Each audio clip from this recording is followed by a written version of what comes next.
நான் ஒரு மளிகை கடை வச்சிருக்கேன். ஆனா, என்னால காலையில சீக்கிரமா எழவும் முடிய மாட்டேங்குது. அதுக்கு எதனாச்சும் ஒரு டிப்ஸ் கிடைக்குமா? அப்படின்னு சொல்லிட்டு நீங்க தேடிட்டு இருக்கிறீங்களா? கண்டிப்பா இந்த வீடியோ உங்களுக்கு யூஸ்ஃபுல்லா இருக்கும்னு நெனைக்கிறேன் நானு. ஏன் அப்படி சொல்றேன்னா, என்னுடைய எக்ஸ்பீரியன்ஸ தான் ஷேர் பண்றேன்.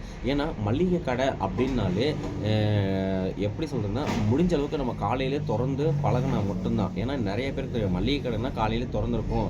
அங்க போய் அத வாங்கிட்டு வா அப்படின்னு சொல்லிட்டு எல்லாருமே அனுப்பி விடுவாங்க. அத்தியாவசிய தேவை நமக்கு ஓடும். சரிங்களா? அப்ப அந்த மளிகை கடைய வந்து நம்ம காலையில ஏன் நம்மனால தொறக்க முடிய மாட்டேங்குது? ஏன் நம்ம உடம்பு ஒத்துழைக்க மாட்டேங்குது? டயர்ட் ஆவுது நமக்கு அப்படின்னு சொல்லி யோசிச்சீங்கன்னா, என்னுடைய எக்ஸ்பீரியன்ஸ்ல நான் சொல்றேன். அதாவது வந்து நீங்க மளிகை கடை வச்சிருக்கீங்கன்னா, அந்த கடையோட வேலைய பர்ப்பஸ மட்டும் தான் நீங்க பார்க்கணும்.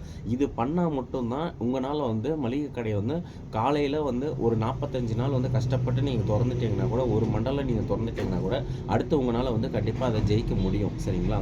ஏன் அப்டின்னா, இப்ப நான் வந்து பார்த்தீங்கன்னா, ஒரு மளிகை கடை வச்சிருக்கேன்னு வச்சுக்கோங்களேன். நான் வந்து இதில வந்து சென்டர்ல வந்து பார்த்தீங்கன்னா, டீ குடுக்குறதுக்கு, தண்ணி கேன் போடுறதுக்கு, அதுக்கப்புறம் வந்து பார்த்தீங்கன்னா, வெளிய சம் ஆக்டிங் எதுனா ஆக்டிங் டிரைவர் மாரி எங்கனா கூப்பிட்டா கூட அதுக்கும் போகுறதுக்கு, இந்த மாரி எல்லாத்துக்குமே நான் தோதுவா போறேன் நானு. ஆனா நீங்களும் இப்ப வந்து பார்த்தீங்கன்னா, எங்க வீட்ல எங்க ஒய்ஃப் பார்த்துக்கிறாங்க. நான் வந்து எங்கனா ஒரு வேலைக்கு போலான்னு இருக்கிறேன். இல்ல வந்து இப்போ உங்களுக்கு ஒரு எலக்ட்ரீஷியன் வேலை தெரியும். ஏதோ ஒரு 2 மணி நேரம் கூப்பிட்டுருக்காங்க அப்படின்னா, என்னைக்கோ ஒரு நாள்னா நீங்க அட்ஜஸ்ட் பண்ணிக்கலாம். அது அடிக்கடிக்க வருது. நம்ம போற நாள் நமக்கு ஒரு ரூ. 500 ரூ. 1000 கிடைக்குது அப்படின்னு சொல்லிட்டு நீங்க போனீங்கன்னா, உங்க உடம்பு வந்து அப்படியே வந்து சேஞ்ச் ஆயிடும். சரிங்களா? ஏன் அப்படி சொல்றேன்னா, இப்போ வந்து உங்க கடைக்குன்னு ஒரு ஒரு உங்களுடைய வேலை, உங்களோட கடை அது அந்த இதுக்கு வந்து உங்க உடம்பு வந்து ஒரு ஃபிக்ஸடா இருக்கும். சரிங்களா? அத வந்து இப்போ திடீர்னு வந்து பார்த்தீங்கன்னா, இப்போ நீங்க வந்து 9 மணிக்குள்ள ஒரு வேலை முடிச்சுட்டு வரீங்கன்னா, அது ஏதோ ஒரு நாள், 2 நாள், 3 நாள் அப்படி வந்து லேட் நைட் ஆகுது. 9 மணி, 10 மணி அப்படி ஆகுது அப்படின்னா, அப்படியே உங்களுடைய இது என்ன சொல்றது? உங்களோட உடல் அமைப்பு வந்து அப்படியே மாறிரும். அப்போ வந்து காலையில எழுறதுக்கு அது எப்படி சாத்தியமா இருக்கும்? இதுதான் நான் பண்ற மிஸ்டேக். சரிங்களா? நான் பண்ற மிஸ்டேக் என்னன்னா, வெறும் கடை மட்டுமே நான் பார்த்தேன்னா, கண்டிப்பா வந்து நான் காலையிலே எந்திரிச்சு என்னால தொறந்து எல்லாமே நான் ரன் பண்ணி பார்க்க முடியும். பட் வந்து ஆனா என்னுடைய ஃபீல்ட்ல வந்து கடை மட்டுமே நான் இல்ல. நான் வந்து இப்போ எக்ஸ்ட்ரானரியா எல்லாமே பார்த்து பண்ணி புடிச்சுட்டேன் நானு.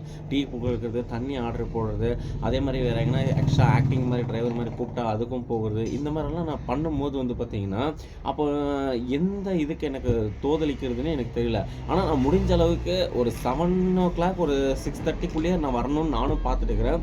ஆனா முடிஞ்ச அளவுக்கு ஒரு 7:00க்குள்ள வந்து நானும் ஷாப் ஓப்பன் பண்றேன். ஆனா எனக்கு தெரிஞ்ச வரையும் மளிகை கடை பொறுத்தவரையும் ஒரு 6 மணி 6:30 மணிக்கு ஓப்பன் பண்ணுறது தான் ஒரு பெஸ்ட் டைம்னு நான் சொல்கிறேன் நான். அந்த அரை மணி நேரத்தையும் நம்ம எப்படியாச்சும் ஓவர்டேக் பண்ணணும். சரிங்களா? அதுதான் நான் சொல்கிறேன். ஸோ இதுலேருந்து நான் என்ன சொல்ல வரேன் அப்படின்னா, நம்ம ஒரு கடை வச்சுருக்கோம் அப்படின்னா, அது காலையிலேருந்து சாயந்தரம் வரையும் நைட்டு வரையுமே நம்ம அந்த கடை வேலை பர்பஸ் மட்டும்தான் பார்க்கணும். அதாவது நான் எப்படி சொல்கிறேன்னா, நீங்கள் ஒரு கடை வச்சுருக்கீங்க. அந்த கடையில் வந்து இப்போ நீங்கள் பார்த்துட்டு இருக்கிறீங்க. அதுக்கப்புறம் சாப்பாடு டைமில் மாற்றி வர்றீங்க. அதுக்கப்புறம் வந்து நீங்கள் ஏதோ பஜாரில் போயிட்டு பொருளை வாங்கிட்டு வரீங்க. இல்லை வந்து உங்களுக்கு தேவையான தரக்காரி ஐட்டம், இந்த காய் ஐட்டம் இதெல்லாம் வந்து வாங்கிட்டு வரீங்க அப்படின்னா, அது போயிட்டு வந்தோடனே திருப்பி ரெஸ்ட்டு.